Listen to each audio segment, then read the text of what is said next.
channelkeena subscribe saar haddaad ku cusub tahay sidaad ula socoto wararka kale ee ku xiga. xildhibaanmaha salaad oo loo magacaabay agaasimaha nisa tareenka xasan sheekh maxamuud oo lagu hafurtay iyo madaxweynaha Soomaaliya xasan sheekh maxamuud oo wajahaya dhaliilihii ugu weynaa intuu xafiiska joogay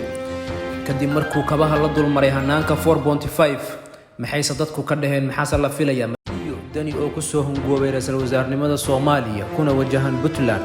Karaash oo halkaas ku sugaya seebuu noqon doonaa labada mas'uul xaalkooda oo muddooyinkii ugu dambeeyay taagnaa khilaafkii ugu darnaa abid ee Puntland ka dhaca. ra'iisul wasaaraha Soomaaliya Maxamed Xuseen Rooble safiirka Imaaraadka iyo Bayle oo la kala wareegay lacag 9.6 milyan oo Imaaraadku ugu deeqay xageebay ka baxday 40 milyan oo dheeraadka hadiya kala qaatay iyo Mareykanka oo amarro cusub dul dhigay madaxweynaha cusub ee Soomaaliya iyo talooyin badan oo halkaas ku siiyay. Faysal Cali Waraabe iyo gudoomiye Cirro oo ku baaqay dagaal Cirro oo ugu baaqay shacabka inay isku dhigaan xabadda ay ku soo ridayaan xisbiga kulmiye iyo madaxweynaha waqtigiisu dhamaaday Muuse Biixi oo diidan doorashadii inuu waqtigeeda ku qabto xagee ayaa la isla marayaa maxaase la soo gudboon maalmaha soo socda Somaliland ma dagaal sokeeye aadi doontaa mise odayaasha ayaa dhex gali doona warar kooban baa idin haynaa.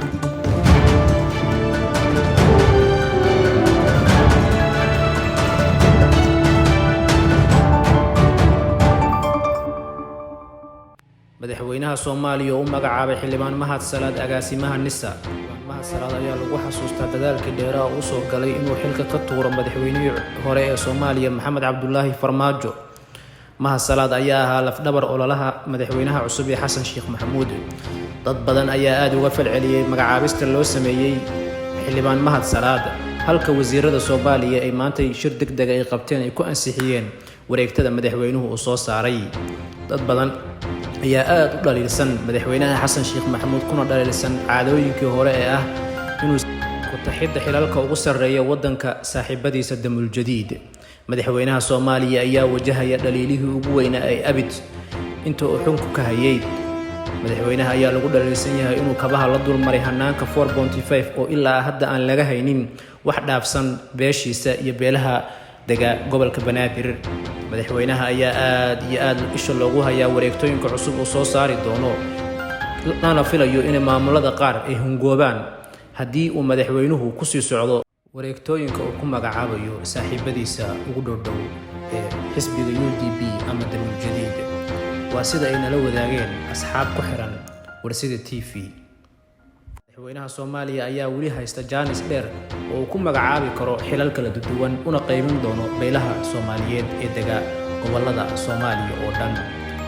istiyaal wali waxaan ku jirnaa wararkii ugu dambeeyay ee caalamka bal markaan iyo dhankaas iyo Puntland. madaxweynaha Puntland Saciid Cabdullaahi Dani ayaa ku soo hungoobay ra'iisul wasaarnimada Soomaaliya kadib la tashiyo iyo wada fadhi uu la sameystay madaxweynaha cusub ee Xasan Sheekh Maxamuud. Dani ayaa u soo bandhigay madaxweynaha Soomaaliya inuu ka dhigo ra'iisul wasaaraha Soomaaliya maadaama uu qayb ka ahaa hanashadiisii madaxweyne wareediyaan helayno ayaa sheegaya in madaxweynaha Puntland Saciid Cabdullaahi Dani uu ugu abaal sheegtay madaxweynaha cusub ee Soomaaliya Xasan Sheekh Maxamuud inuu ahaa qofkii dhabarka u jabiyay madaxweyne Maxamed Cabdullaahi Farmaajo halka uu Xasan Sheekh iska diiday arintana ku tilmaamay iskaashi ka dhaxeeyay madowga musharaxiinta uu ka mid ahaa Dani maadaama uu ahaa marashax madaxweynaha Soomaaliya laguna balansanaa in dhulka lagu dhufto Maxamed Cabdullaahi Farmaajo. Dani ayaa ku wajahan Puntland halkaas oo uu ku sugayo Axmed Cismaan Karaash oo aad u xanaaqsan oonan ka yeeli doonin Dani inuu ku soo laabto Puntland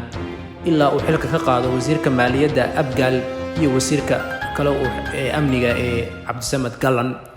Dani ayaa arintaas aad uga soo horjeestay wasiirada qaar ayaa xilkoodii iska fadhiya wali oo aan qaadan amarka madaxweynaha Axmed Cismaan Karaash. laakiin Dani ayaa la rajaynayaa inuu arintani ku dhameeyo wada hadal halka Axmed Cismaan Karaash laga sheegayo inuusan arintani wax wada hadal ama gorgortan uusan ka gali doonin. madaxweynaha Puntland Saciid Cabdullaahi Dani ayaa ku wajahan magaalada Garowe Brito safar kaga imaan doono magaalada Nairobi ee dalkaasi Kenya. Dani ayaa aad madax xanuun iyo jab kala kulmay doorashadii ka dhacday Muqdisho labadii usbuuc ee ugu dambeeyay. Dani ayaa la rajaynayaa inuu Puntland markuu tago uu xaaladda dejiyo maadaama uu hadduu xaaladda sii walaaqo aysan u fiicnayn siyaasad ahaan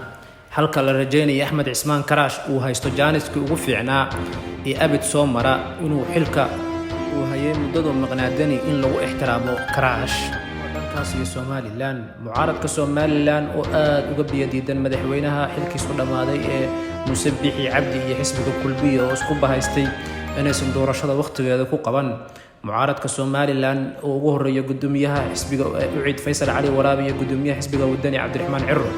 ayaa aad uga biyadiiday waxay ugu yeereen kursi oo isku dhajinayo madaxweynaha xilkiisu dhamaaday Muuse Biixi Cabdi Muuse Biixi ayaa la aaminsan yahay inuu xilka ugu sareeyo ee xisbiga Kulmiye uu wado saaxiibkiis Kaahin ay ka wada tirsanayeen jabhadii SNM ayna soo wada shaqeynayeen muddo dheer